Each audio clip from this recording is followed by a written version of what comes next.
Warning, this episode is on the darkest recesses of the deep web, also known as the shadow web. This video contains true stories of horrific acts on humans and animals. These include, but are not limited to, torture, murder, severe abuse, and rape. This episode is strictly for educational purposes. Do not attempt to access the sites within. Doing so could result in long-lasting emotional trauma and legal repercussions. If you feel you cannot handle what is ahead, I advise you to leave this video now.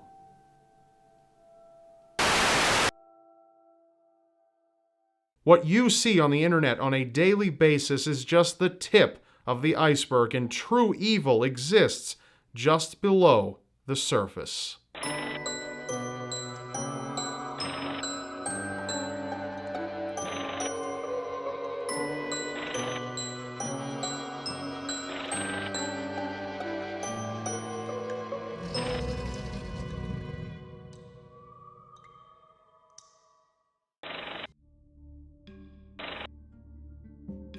A place dedicated to the predators your parents warned you about as a child. Known by many in the community as Violent Desires, this deep web forum was once a dark and demented sanctuary to pedophiles, rapists, and murderers.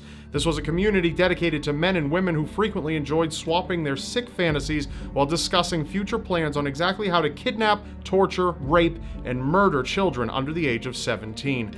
A disturbing post titled "Lolita Slave Toy" by an anonymous user describes the gruesome act of an anonymous surgeon who lived to mutilate young girls, turning them into dehumanized sex dolls. His primary source to seek out victims were generally orphanages based in the outskirts of Eastern Europe. His preference were young female children just under the age of 9 or girls who had not yet reached puberty. Once he was able to get a hold of a female victim, he would place them under anesthesia, where the child would undergo a lengthy, life-changing operation consisting of amputating each limb, disabling the child from ever being able to walk on their own ever again. Upon removal of the arms and legs, he would then go on to cut open the girl's flesh, placing metal rods into her bones, which would eventually serve to allow the child to be held up by chains installed at the end of the amputated limbs. Vocal cords in every tooth is then extracted, prohibiting the child from talking and allowing the buyer to feed the child. This concludes the torturous physical transformation from child to immobilized human doll. However, the child is eventually forced to engage in sexual acts for the sole purpose of pleasuring their buyer. Each child doll is listed at $30,000 to $40,000 American dollars, according to the anonymous surgeon.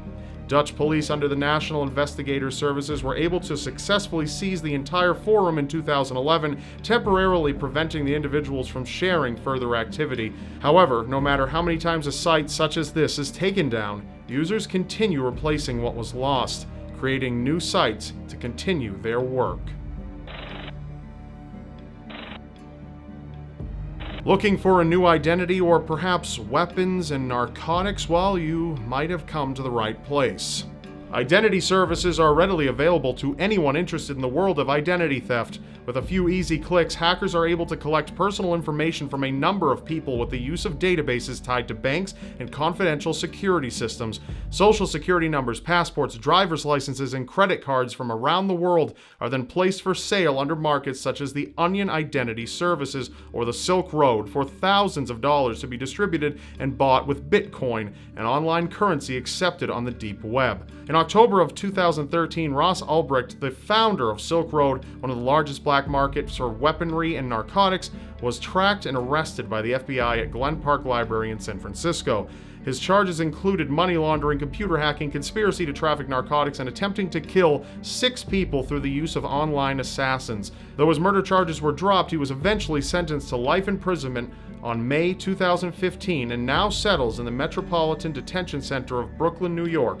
The Silk Road black market was seized upon his arrest, but was eventually reopened. Underground deep web markets are now heavily monitored in hopes of tracking down illegal distributors. You can't normally put a price on someone's life, but here you can. Hundreds of organized criminal groups linger the deep web, making it common for just about anyone to stumble upon listings to hire skillful hitmen around the world.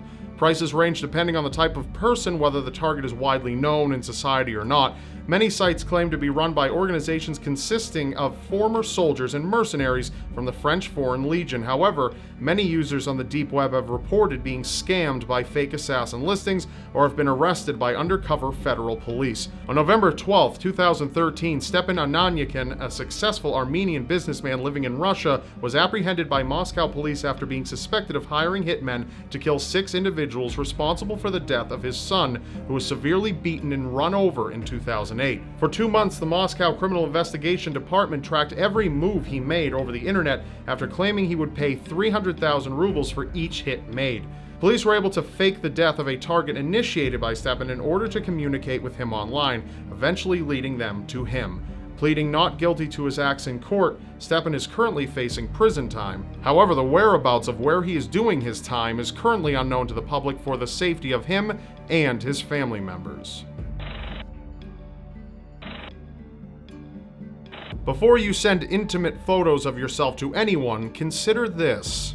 Home to all things blackmail, Pink Meth goes above and beyond when exploiting the lives of innocent women. Hackers initiate their destruction by spending hours retrieving as much vital information on the victim that can be accessed from the designated IP address, containing the exact whereabouts on the victim, personal phone numbers, emails, and passwords linked to social media accounts, and the information on any job or school that the person is affiliated with. Images and video files are also taken off of their hard drive without the consent of the victim. Even a simple switch on the webcam allows the anonymous hacker to take images of the female without any knowledge of them knowing what's about to happen to life as they know it. With sufficient information retrieved, a profile is made and uploaded onto the database, making anything related to the victim available to the public eye. At this point, any stranger lurking the deep web can view images and every thorough detail on the victim. Multiple threats are sent out to the targets and their family members in exchange for money. Simply pay a hefty price or allow the entire internet to track you and your loved ones down. Each profile currently on the website is in the midst of identity theft and exploitation, left to be seen by millions across the realms of the deep web. Do no harm simply doesn't apply to some doctors.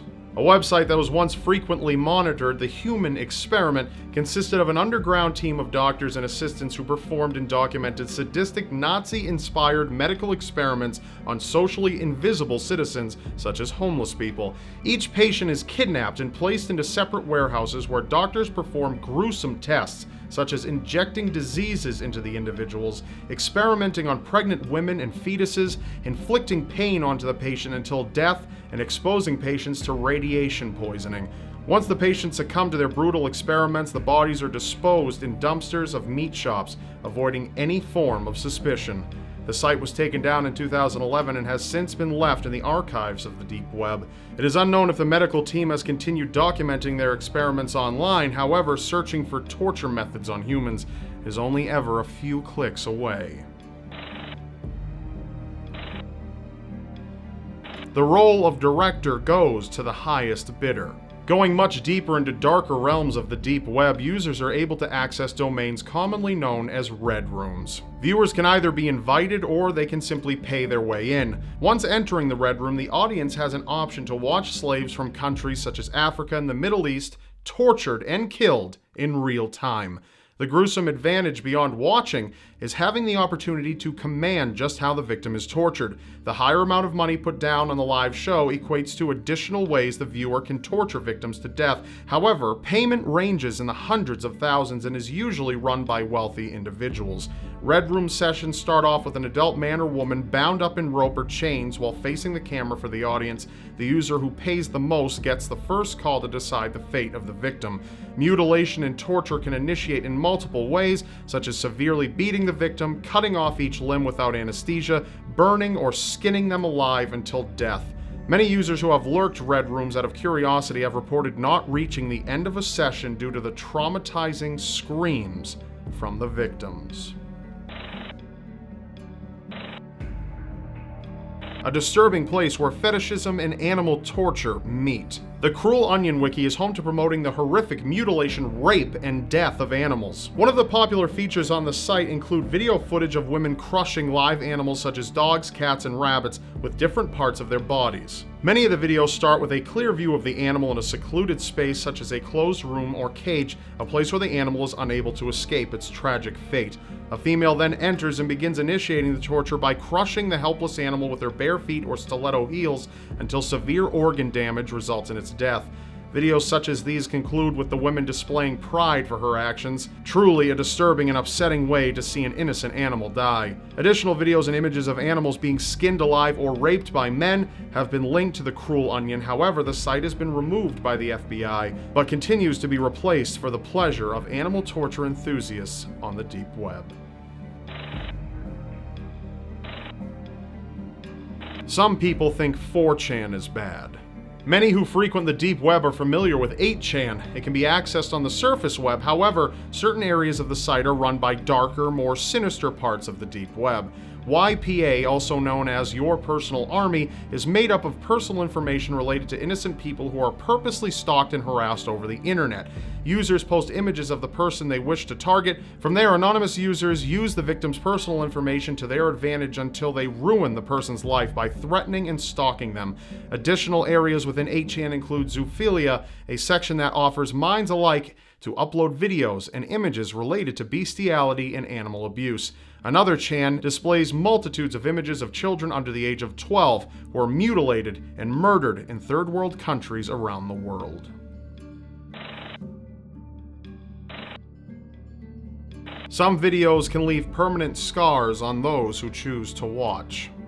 An underground film company named No Limits Fun circulated some of the most sinister snuff videos to ever reach the internet. A series of films were produced by a group of 5 adults, 2 women, and 3 men. One video titled Dafu Love has caused even the most desensitized individuals to question humanity. The snuff film begins with 2 men drinking at a table located in a rundown house. The cameraman leaves the house and makes his way to a yard behind the house where he urinates on a young girl who is tied up with a dog collar and strands of rope. Knowing her circumstances, the child sits in shame as she is unable to move from her spot and cooperates with the man's actions. 2 women eventually come into the shot where they are both seen holding 2 large bags. Within seconds, 5 infants, no older than a year old, are thrown out of the bags and onto the ground. A third man is then seen making his way to a truck where he grabs a sturdy toolbox and proceeds to walk towards the infants. It's at this point when all 5 of the members circle around the children, where they begin to engage in disturbing sexual acts one by one.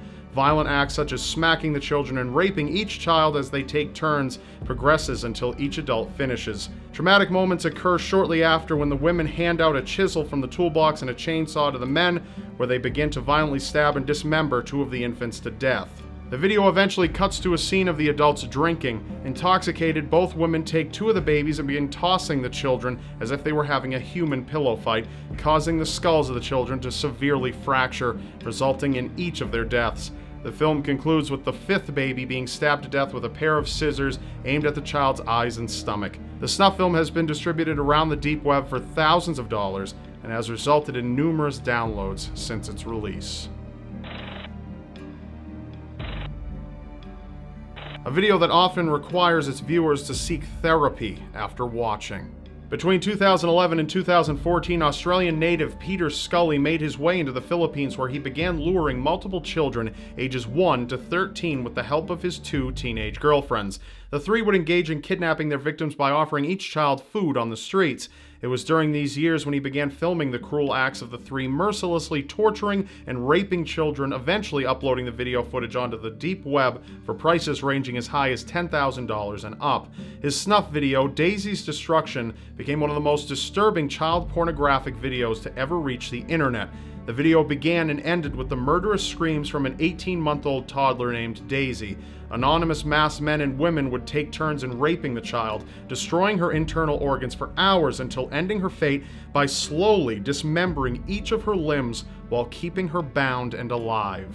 The footage became a hit on the deep web, but it was heavily monitored until it became difficult to retrieve any sufficient links to the video. With the amount of attention towards the film, Peter went into hiding for 4 years until the National Bureau of Anti-Human Trafficking managed to track him down in the Philippines. Upon investigation into the disappearance of his victims, police were able to uncover the grisly remains of a female child under the tiles of his former kitchen. Police were able to tie the remains to a 12-year-old girl that went by the name Barbie, who was tortured, raped, sold, and murdered at the hands of Peter and his team. The National Bureau was able to save 3 children during the investigation, only to learn that Peter would force each of the children to dig deep holes on his land, informing each child that the holes they were digging were their final resting places once he was done raping and mutilating each and every one of them. Peter Scully is currently awaiting trial to determine his fate. Until then, he is incarcerated in the Philippines. Investigators were also able to match the snuff film Dafu Love to Peter and his 2 girlfriends. The men seen in the videos have yet to be found and sentenced for their actions. That's it for this episode. Remember, please take caution. I do not recommend accessing the deep web or the darkest part of the deep web known as the shadow web. Please be well, be safe, and be here next time. Thank you for watching. If this episode gave you the chills or you learned something new, please click the thumbs up button below. Also, don't forget to subscribe to my channel by clicking on screen now or below this video. And I'll see you next time.